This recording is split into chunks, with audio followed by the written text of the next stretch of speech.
आज का अंश मरकुस 14 अध्याय वचन 32 से 42 है। हम एक साथ पढ़ेंगे। फिर वे गतसमनी नामक एक जगह में आए और उसने अपने चेलों से कहा, यहां बैठे रहो जब तक मैं प्रार्थना करूं। और वह पतरस और याकूब और यूहन्ना को अपने साथ ले गया और बहुत ही अधीर और व्याकुल होने लगा और उनसे कहा, मेरा मन बहुत उदास है, यहां तक कि मैं मरने पर हूं। तुम यहां ठहरो और जागते रहो। फिर वह थोड़ा आगे बढ़ा और भूमि पर गिरकर प्रार्थना करने लगा कि यदि हो सके तो यह घड़ी मुझ पर से टल जाए, और कहा, हे अब्बा, हे पिता, तुझसे सब कुछ हो सकता है। इस कटोरे को मेरे पास से हटा ले। तो भी जैसा मैं चाहता हूं वैसा नहीं, पर जो तू चाहता है वही हो। फिर वह आया और उन्हें सोते पाकर पतरस से कहा, हे शमौन, तू सो रहा है, क्या तू एक घड़ी भी ना जाग सका? जागते और प्रार्थना करते रहो कि तुम परीक्षा में न पड़ो। आत्मा तो तैयार है पर शरीर दुर्बल है। और वह फिर चला गया और उन्हीं शब्दों में प्रार्थना की। फिर आकर उन्हें सोते पाया, क्योंकि उनकी आंखें नींद से भरी थीं और नहीं जानते थे कि उसे क्या उत्तर दें। फिर तीसरी बार आकर उनसे कहा, अब सोते रहो और विश्राम करो, बस घड़ी आ पहुंची। देखो, मनुष्य का पुत्र पापियों के हाथ पकड़वाया जाता है। उठो, चलें। देखो, मेरा पकड़वाने वाला निकट आ पहुंचा है। आमीन। यीशु ने अपने चेलों के साथ प्रभु भोज में भाग लेने के बाद वे वहां से उठे और चल दिए। वे जैतून नामक पर्वत की ओर गए, जो मंदिर के पूर्व में और मंदिर के ठीक सामने स्थित था।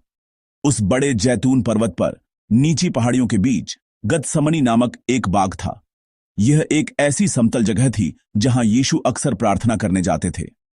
उस रात प्रभु भोज का आनंद लेने के बाद यीशु अपने चेलों के साथ जैतून पर्वत पर गए, और गतसमनी में और गहराई में वे पतरस, याकूब और यूहन्ना को, केवल इन 3 चेलों को अपने साथ ले गए।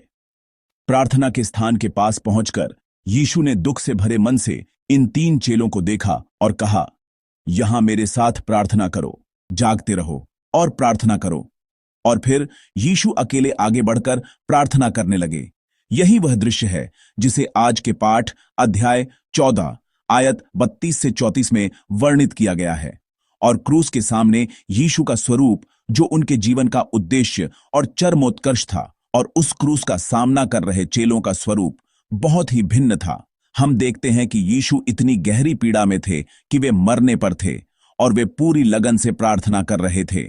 लेकिन उनके बगल में चेले क्या कर रहे थे? वे अपनी नींद पर काबू नहीं पा सके और लगातार सोते रहे। इसका कारण यीशु आयत 28 में बताते हैं। वे कहते हैं कि तुम्हारा मन तो तैयार है, पर शरीर दुर्बल है। समस्या शरीर की दुर्बलता थी। हम सभी मनुष्यों में यह दुर्बलता है। हम अपने मन में भलाई चाहते हैं, हम अपने मन में निर्णय भी लेते हैं, हम अपने मन में परमेश्वर का अनुसरण करने का संकल्प भी करते हैं।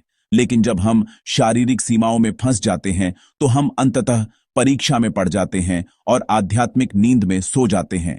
आज के पाठ में यीशु का स्वरूप हमें एक और महत्वपूर्ण सच्चाई दिखाता है। यीशु सच्चे परमेश्वर और परमेश्वर के पुत्र हैं। लेकिन आज का पाठ स्पष्ट रूप से दिखाता है कि वे एक ही समय में मानव शरीर में आए थे। इसलिए उन्होंने हमारी तरह ही डर और दर्द महसूस किया, और परमेश्वर से अलग होने के उस क्षण में उनके मन में बड़ी पीड़ा थी। उनके मन में इससे बचने की इच्छा थी। मैं आज के पाठ आयत 84 से 36 तक को फिर से पढ़ूंगा। और उनसे कहा, मेरा मन बहुत उदास है, यहां तक कि मैं मरने पर हूं। तुम यहां ठहरो और जागते रहो। फिर वह थोड़ा आगे बढ़ा और भूमि पर गिरकर प्रार्थना करने लगा कि यदि हो सके तो यह घड़ी मुझ पर से टल जाए, और कहा, हे अब्बा, हे पिता, तुझसे सब कुछ हो सकता है। इस कटोरे को मेरे पास से हटा लें, तो भी जैसा मैं चाहता हूं वैसा नहीं, पर जो तू चाहता है वही हो। आमीन। यह पीड़ा जिससे मानव शरीर में आए यीशु भी बचना चाहते थे, कोई अमूर्त या प्रतीकात्मक चीज नहीं थी, बल्कि वास्तविक पीड़ा थी। इसलिए उस पीड़ा के सामने यीशु लगातार परमेश्वर के सामने प्रार्थना में बने रहे। यहां महत्वपूर्ण बात यह है, शरीर में फंसे हुए चेले कमजोर थे, लेकिन मानव शरीर में आए यीशु भी कमजोर थे। स्थिति एक जैसी थी, कमजोर शरीर में फंसे होना, लेकिन परिणाम पूरी तरह से अलग थे। क्यों? क्योंकि तरीका अलग था। जबकि चेले अपनी कमजोरी से हार कर सो गए, यीशु ने अपनी कमजोरी के बावजूद परमेश्वर के सामने जाकर प्रार्थना में बने रहे। इसी अंतर ने सारा अंतर पैदा कर दिया। यीशु हमें शारीरिक दुर्बलता पर विजय पाने का मार्ग दिखाना चाहते थे। शारीरिक दुर्बलता पर विजय पाने का मार्ग प्रार्थना है। प्रार्थना वह नहीं है जहां कमजोर न होने वाले लोग साहसपूर्वक परमेश्वर के पास जाते हैं, बल्कि प्रार्थना की जगह वह है जहां कमजोर लोग परमेश्वर के पास जाते हैं। यह इसलिए नहीं है कि हमारे पास सब कुछ है कि हम परमेश्वर के पास जाकर बात कर सकते हैं, बल्कि इसलिए कि हमारे पास कुछ भी नहीं है। हमारे दिलों में पाप के अलावा कुछ भी नहीं है कि हम परमेश्वर के पास जाकर याचना करने के अलावा कुछ नहीं कर सकते। यही प्रार्थना है। इसलिए यीशु हमसे कहते हैं, जागते रहो और प्रार्थना करो। जब हमारे जीवन में परीक्षा आती है, जब हमारे मन टूट जाते हैं, जब हम ऐसी वास्तविकता का सामना करते हैं जिससे हम भागना और बचना चाहते हैं, तो यीशु हमसे कहते हैं, जागते रहो और प्रार्थना करो। यीशु 3 बार प्रार्थना करते हैं। पहले वे प्रार्थना करते हैं, इस कटोरे को मेरे पास से हटा ले। लेकिन जैसे जैसे प्रार्थना गहरी होती जाती है, प्रार्थना की दिशा बदल जाती है। जैसा मैं चाहता हूं वैसा नहीं, पर जो तू चाहता है वही हो। और इन 3 प्रार्थनाओं के बाद यीशु का स्वरूप पूरी तरह से बदल गया था।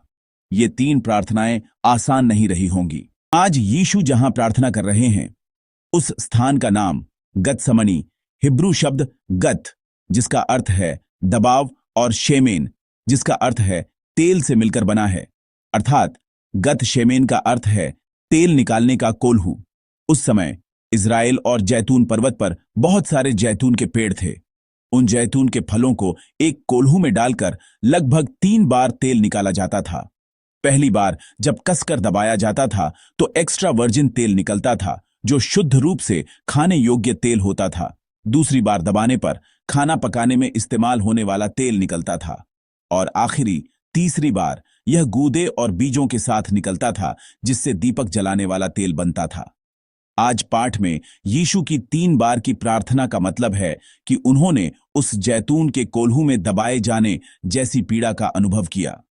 पसीना और खून बहाते हुए उनकी प्रार्थना का स्वरूप अपने पूरे अस्तित्व को कुचलते हुए अपने मिशन के सामने खुद को पूरी तरह से समर्पित करने वाली प्रेम की प्रार्थना थी।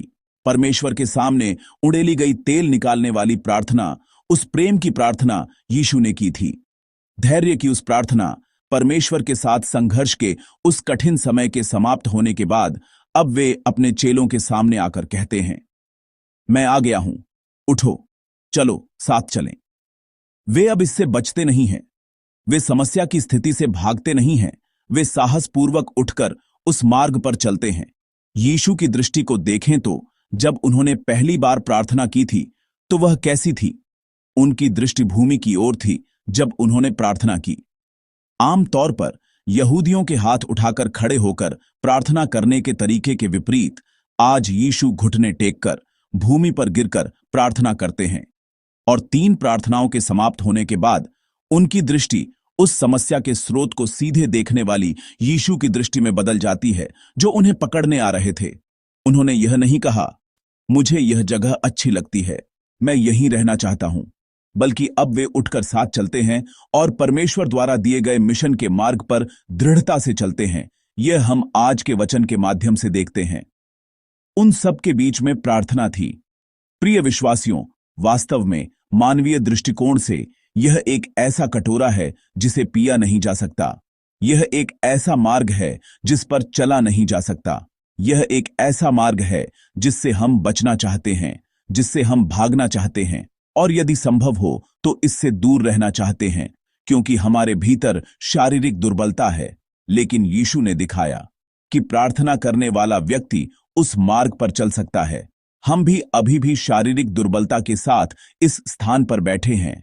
हम जीवन की समस्याओं के साथ परमेश्वर के सामने बैठे हैं। हम बस बैठे हैं, यह नहीं जानते कि क्या करें या कहां जाए। लेकिन यीशु कहते हैं कि तुम जो प्रार्थना करते हो चल सकते हो, कि तुम जो प्रार्थना करते हो उस कटोरे को ग्रहण कर सकते हो। प्रार्थना करने वाला व्यक्ति परमेश्वर की शक्ति से जी सकता है। इसलिए हम केवल इस धरती को देखकर जीने वाले प्राणी नहीं हैं, बल्कि इस धरती को देखते हुए प्रार्थना करते समय हम परमेश्वर द्वारा दिए गए मिशन को देखते हैं और उसकी ओर साहसपूर्वक चलते हैं। मैं प्रभु के नाम पर आपके और मेरे लिए ऐसे दिन की आशीष देता हूं। प्रार्थना से शुरू करें और हमें प्रार्थना के साथ टिके रहना है और हमें प्रार्थना से जीतना है।